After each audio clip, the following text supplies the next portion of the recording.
الحمدللہ والصلاة والسلام علی رسول اللہ وعلی آلہ وصحبہ وموالہ۔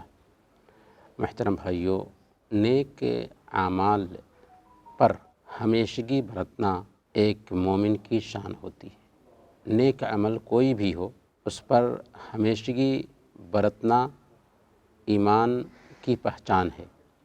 اللہ کے نبی صلی اللہ علیہ وسلم کی شان یہ تھی کہ کوئی بھی کام کرتے تھے تو ایسا نہیں کہ کام شروع کیا اور پھر گیپ کر دیا، نہیں، لگاتار کرتے تھے۔ اسی لیے صحیح بخاری کی روایت ہے، حضرت عائشہ صدیقہ رضی اللہ تعالی عنہا بیان فرماتی ہیں، کان احب الدین الیہ ما داوم علیہ صاحبہ، کہ اللہ کے نبی صلی اللہ علیہ وسلم کو سب سے بہتر طریقہ یہ پسند تھا کہ ایک آدمی کوئی نیکی کا کام کر رہا ہے تو اس کے اوپر وہ ہمیشگی برتے۔ کوئی بھی نیکی کا کام ہے تو اس پر ہم ہمیشگی برتے، یہاں تک کہ یہ دین کی مجلس ہے، فجر کی نماز کے بعد یہاں پر بیٹھنا ہے، اللہ رب العالمین نے ہمیں توفیق دی ہے تو اس پہ ہمیشگی برتنا بھی خیر کا کام ہے۔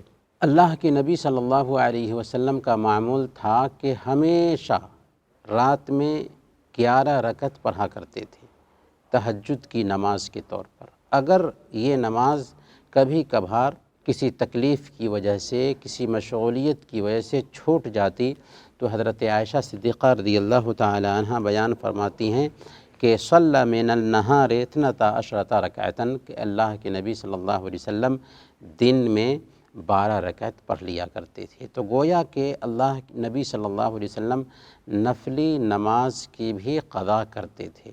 اس سے پتہ یہ چلتا ہے کہ کوئی بھی کام ہم اپنی زندگی میں شروع کرتے ہیں تو لگاتار اس پہ عمل کرنا چاہیے، یہ ایک مومن کی شان ہوتی ہے۔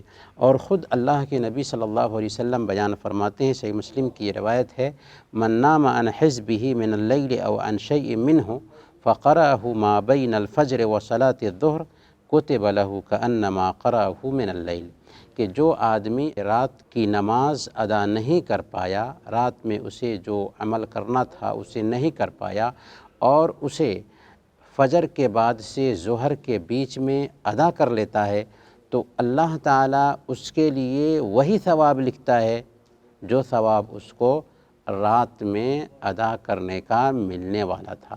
تو اس سے پتہ یہ چلا کہ ایک آدمی کو چاہیے کہ اگر کوئی وظیفہ جو رات میں کرتا تھا اور اس پر وہ ہمیشگی برتتا تھا چھوٹ جاتا ہے تو دن میں بھی کر لے، کیوں؟ اس لیے کہ اس پہ ہمیشگی برتنا اچھی بات ہے، اس کی حفاظت کرنا اچھی بات ہے۔ اسی لیے اللہ کے نبی صلی اللہ علیہ وسلم صحیح بخاری اور صحیح مسلم کی روایت کے مطابق عبداللہ بن عمر بن عاص رضی اللہ تعالی عنہ سے ایک دن کہتے ہیں کہ یا عبداللہ لا تکن مثل فلان، کہ اے عبداللہ فلاں آدمی کے جیسے مت بنو، کان یقوم اللیل فترک قیام اللیل، کہ وہ قیام اللیل کیا کرتا تھا، وہ تہجد کا اہتمام کیا کرتا تھا لیکن اس نے تہجد کا اہتمام ترک کر دیا۔ اللہ کے نبی صلی اللہ علیہ وسلم کے اس کردار سے صحابہ نے کیا سیکھا تھا؟ اس کردار سے صحابہ نے یہ سیکھا تھا کہ کوئی بھی عمل ہم اگر شروع کرتے ہیں تو اس پر ہم ہمیشگی برتیں گے۔ چنانچہ اس کردار میں سے چند نمونے ہم آپ کی خدمت میں رکھتے ہیں۔ حضرت ام حبیبہ رضی اللہ تعالی عنہ اللہ کے نبی صلی اللہ علیہ وسلم کی بیوی ہیں۔ صحیح مسلم کی روایت ہے، حضرت ام حبیبہ رضی اللہ تعالی عنہ بیان فرماتی ہیں کہ میں نے اللہ کے نبی صلی اللہ علیہ وسلم کو فرماتے ہوئے سنا کہ جس نے دن اور رات میں 12 رکعت سنتیں فرض کے علاوہ ادا کر لیں، اللہ تعالیٰ اس کے لیے جنت میں گھر بناتا ہے۔ ظہر سے پہلے 4 رکعت، ظہر کے بعد 2 رکعت، مغرب کے بعد 2 رکعت اور عشاء کے بعد 2 رکعت، فجر سے پہلے 2 رکعت، کل ملا کر کے 12 رکعت سنت مؤکدہ ہے۔ اگر ہم ان کی پابندی کرتے ہیں تو اللہ کے نبی صلی اللہ علیہ وسلم نے فرمایا کہ اللہ تعالیٰ ہمارے لیے جنت میں گھر بناتا ہے۔ اس حدیث کو جب ام حبیبہ رضی اللہ تعالی عنہا نے سنا تو کہتی ہیں ما ترکتہن منذ سمعتہن من رسول اللہ صلی اللہ علیہ وسلم، جب سے میں نے یہ بشارت سنی تب سے ان 12 رکعتوں کو نہیں چھوڑا۔ اسی طریقے سے حضرت ام حبیبہ سے عنبسہ بیان کرتے ہیں، وہ بھی کہتے ہیں کہ جب سے میں نے ان 12 رکعتوں کے بارے میں سنا اب تک یہ 12 رکعتیں نہیں چھوڑی ہیں۔ عنبسہ سے عمر بن اوس بیان کرتے ہیں، وہ بھی کہتے ہیں کہ جب سے میں نے یہ حدیث عنبسہ سے سنی تب سے اب تک 12 رکعتوں کو نہیں چھوڑا۔ اور عمر بن اوس سے نعمان بن سالم بیان کرتے ہیں، نعمان بن سالم بھی کہتے ہیں کہ جب سے میں نے یہ حدیث سنی ہے تب سے اب تک ان 12 رکعتوں کو نہیں چھوڑا۔ تو کیسے وہ اللہ والے تھے جو کچھ عمل شروع کرتے تھے تو اس پر ہمیشگی برتتے تھے۔ تو یہ ایک مومن کی شان ہے، اسے اپنی زندگی میں اتارنے کی کوشش کرنی چاہیے۔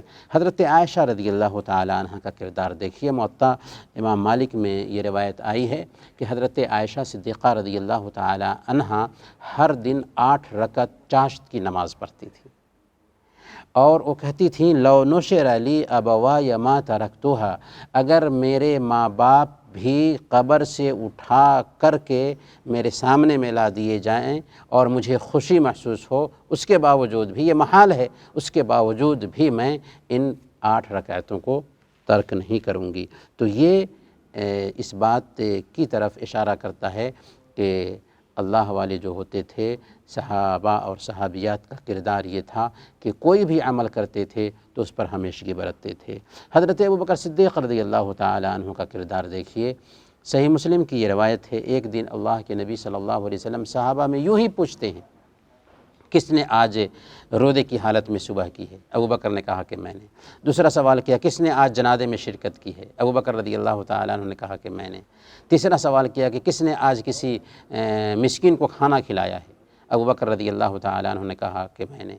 چوتھا سوال کیا کہ کس نے آج کسی بیمار کی عیادت کی ہے؟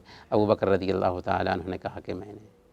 آپ نے فرمایا مجتمعنا فی امرئ الا دخل الجنہ، یہ 4 صفتیں جس کے اندر اکٹھا ہو جائیں گی وہ جنت میں جائے گا۔ تو آپ غور کریں کہ کیا اللہ کے نبی صلی اللہ علیہ وسلم نے ایک دن پہلے بتا دیا تھا کہ میں یہ سوال پوچھنے والا ہوں؟ نہیں، اچانک پوچھا تھا، اور ابوبکر رضی اللہ تعالی عنہ کے معمول میں یہ کام تھا، اس لیے انہوں نے کہا کہ یہ کام میں نے کیا ہے۔ تو اس سے پتہ یہ چلتا ہے کہ کوئی بھی نیکی کا کام شروع کریں تو اس پہ مداومت برتنا چاہیے۔ حضرت علی رضی اللہ تعالی عنہ کا کردار دیکھیے کہ بہت ہی مشہور واقعہ ہے کہ حضرت فاطمہ رضی اللہ تعالی عنہ، یہ صحیح بخاری کی روایت ہے، اللہ کے نبی صلی اللہ علیہ وسلم کی خدمت میں جاتی ہیں، کام کرتے کرتے تھک جاتی تھیں تو ایک خادمہ کی مانگ کرنے کے لیے جاتی ہیں۔ حضرت عائشہ صدیقہ رضی اللہ تعالی عنہ سے یہ بات کہہ دی تھی کیونکہ اللہ کے نبی صلی اللہ علیہ وسلم گھر پر نہیں تھے۔ جب اللہ کے نبی صلی اللہ علیہ وسلم گھر پر آئے، عائشہ رضی اللہ تعالی عنہ نے فاطمہ رضی اللہ تعالی عنہ کی روداد سنائیں تو اللہ کے نبی صلی اللہ علیہ وسلم اپنی بیٹی کے گھر آتے ہیں۔ اس وقت شوہر بیوی دونوں سونے کی تیاری کر رہے تھے۔ اللہ کے نبی صلی اللہ علیہ وسلم نے دونوں کو ایک وظیفہ بتایا اور کہا کہ اس وظیفہ کا اہتمام کرو گے خیر لکما من خادم، تمہارے لیے خادم سے بہتر رہے گا۔ کیا وظیفہ تھا؟ سونے سے پہلے 33 مرتبہ سبحان اللہ، 33 مرتبہ الحمدللہ، 34 مرتبہ اللہ اکبر کہہ لو۔ آپ نے فرمایا خیر لکما من خادم، کہ تمہارے لیے خادم سے بہتر ہوگا۔ حضرت علی رضی اللہ تعالی عنہ کہتے ہیں کہ جب سے میں نے یہ وظیفہ سنا تب سے اب تک اس پر عمل کر رہا ہوں، یہاں تک کہ پوچھا گیا کہ کیا صفین کی رات بھی آپ نے اس وظیفہ کو ترک نہیں کیا؟ کہا کہ ہاں، صفین کی رات بھی اس وظیفے پر عمل کیا۔ تو پتہ یہ چلا کہ صحابہ جو تھے کوئی بھی عمل شروع کرتے تھے تو اس پر ہمیشگی برتتے تھے۔ ایک آخری کردار سنیے حضرت بلال رضی اللہ تعالی عنہ کا۔ اللہ کے نبی صلی اللہ علیہ وسلم ایک دن حضرت بلال رضی اللہ تعالی عنہ کو بلاتے ہیں فجر کی نماز کے بعد اور ان سے کہتے ہیں کہ اے بلال، اخبرنی بارجع عمل عملتہ فی الاسلام، کہ تم کوئی ایسا امید افزا عمل بتاؤ جسے تم نے اسلام میں کیا ہو، کیونکہ میں نے اپنے آگے جنت میں تمہارے جوتے کی چاپ سنی ہے۔ تو حضرت بلال رضی اللہ تعالیٰ عنہ کہتے ہیں کہ یا رسول اللہ، ایسا کوئی خاص عمل تو نہیں ہے، لیکن اتنا ضرور ہے کہ جب بھی میں نے وضو کیا ہے جس حد تک میسر ہو سکا ہے نمازیں پڑھ لی ہیں، یعنی یہ میرا معمول رہا ہے۔ تو کہنے کا مطلب یہ ہے کہ کوئی بھی عمل اگر نیکی کا ہے اور اس کو ہم شروع کرتے ہیں تو اس پہ ہمیشگی برتنا ایک مومن کی شان ہوتی ہے۔ لہذا ہمیں بھی کوئی بھی خیر کا کام کر رہے ہیں تو اس پہ ہمیشگی برتنا چاہیے۔ کیوں ہمیشگی برتنا چاہیے؟ کیونکہ زندگی کا کوئی ٹھیک نہیں ہے۔ ابھی کل خبر آئی ہے، حافظ جاوید عثمان ربانی صاحب مشہور خطیب تھے، مقرر تھے، اچانک ہارٹ اٹیک سے ان کی موت ہو گئی۔ نوجوان تھے اور ابھی حج سے آئے تھے، کوئی نہیں جانتا تھا۔ تو ہم بھی نہیں جانتے ہیں اپنی زندگی کے بارے میں کہ کب زندگی کا تار جو ہے نا ٹوٹ جائے۔ لہذا ہمیں بھی کوئی بھی نیکی کا کام کر رہے ہیں تو اس پر ہمیشگی برتنا چاہیے اور اسے اپنی زندگی میں اتار لینا چاہیے، تاکہ ایسا نہ ہو کہ ہم اس عمل کو ترک کر چکے ہوں اور اسی حالت میں ہم اللہ کے پاس پہنچ جائیں۔ لہذا نیکی کے عمل پر ہمیشگی برتنا یہ ہم سب کا معمول ہونا چاہیے۔ اللہ تعالی ہم سب کو اسی توفیق عطا فرمائے۔ آمین و صلی اللہ علی نبینا محمد وعلی آلہ وصحبہ اجمعین۔